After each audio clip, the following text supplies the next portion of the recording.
تو اپنی حاضری لگواتا ہے۔ جب اس سے اگلا درجہ آتا ہے، بندے پر رب کا کرم ہوتا ہے، رب کا فضل ہوتا ہے، رب کی مہربانی ہوتی ہے، رب اپنے مہربانیاں فرماتا ہے، تو وہ بندہ پھر رب کے حضور جھک جاتا ہے،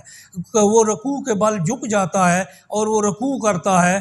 اپنے گھٹنوں پر ہاتھ رکھ کر اس کی بارگاہ میں جھک کر اس کی بارگاہ میں یہ عرض کرتا ہے، سبحان ربی العظیم، سبحان ربی العظیم، سبحان ربی العظیم، اور یہ وہ رب کی بارگاہ میں عرض کرتا ہے اور عرض کر کے یہ بتاتا ہے کہ ہے رب کائنات، دنیا میں اور بھی عظمتوں والے جو ہے نا ذاتیں موجود ہیں، لیکن میرا رب وہ ہے جو سب سے زیادہ عظیم ہے، وہ عظیم تر ہے، عظیم ترین ہے، جس سے زیادہ عظمتوں والا کوئی ہے نہیں۔ تو بندہ رب کی بارگاہ میں جھک کر اپنی جو ہے نا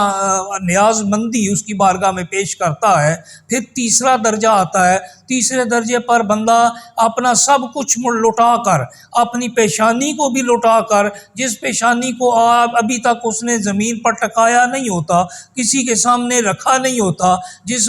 پیشانی کو اس نے ابھی تک کسی بھی اعتبار سے رب کائنات کی بارگاہ کے علاوہ کسی جگہ پر پیش نہیں کیا ہوتا، وہ اس کی بارگاہ میں رکھ کر، اس کی بارگاہ میں پیش کر کے، اپنا آپ لٹا کر، اپنا آپ بھی ختم کر کے، پہلے اس نے دنیا کے تعلق ختم کیے تھے، پھر اس نے جہانوں کے تعلق ختم کیے تھے، اس نے اپنے ظاہر کو جھکایا تھا، لیکن اب اس نے اپنے آپ کو اس حد تک پیش کر دیا، اس حد تک جھکا دیا کہ اس کی بارگاہ میں اس نے اپنی پیشانی کو ٹکا کر یہ عرض کی، سبحان ربی الاعلیٰ، کہ میرا رب سب سے زیادہ وہ بلند ہے، وہ سبحان ہے، وہ پاک ہے، وہ سب سے زیادہ اعلیٰ ہے، وہ میرا رب سب سے اعلیٰ ہے۔ تو وہ اپنا آپ پیش کر کے اس کی بارگاہ میں عرض کرتا ہے، یعنی انتہا کر دیتا ہے، اپنی نیاز مندیوں کو اس کی بارگاہ میں قربان کر دیتا ہے، اپنی اونچی شان جو ظاہری نمود و نمائش کے تحت آتی ہے، جو ظاہراً صرف عقل اور غرور اور تکبر کی نشانی سمجھی جاتی ہے، اس پیشانی کو وہ اس کی بارگاہ میں پیش کر کے وہ یہ ظاہر کرتا ہے کہ میرا سب کچھ کیا ہے، رب کائنات تیری بارگاہ میں پیش ہے۔ تو حضرات گرامی قدر، قرآن پاک میں رب کائنات نے بے شمار مقامات پر جو نماز کے بارے میں حکم ارشاد فرمایا ہے، نماز کے بارے میں جب بھی حکم فرمایا ہے، زیادہ تر یہی حکم فرمایا ہے کہ اقیم الصلاۃ، نماز قائم کرو۔ نماز پڑھنے کا، نماز ادا کرنے کا حکم نہیں ارشاد فرمایا، بلکہ کیا فرمایا، نماز کو قائم کرو۔ مطلب اس کے ظاہری اور باطنی تمام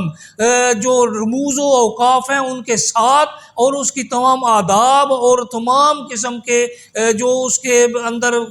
جو جتنے بھی درجات ہیں، جتنے بھی آپ کے دل کے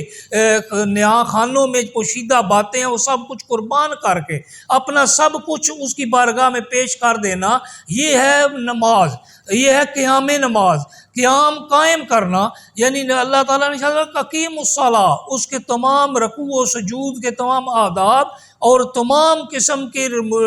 جو اس کے رب کائنات کی بارگاہ سے اس کے بارے میں مختلف احکام آئے، ان کو دھیان میں رکھتے ہوئے رب کائنات کی بارگاہ میں اپنا پیش کرنا۔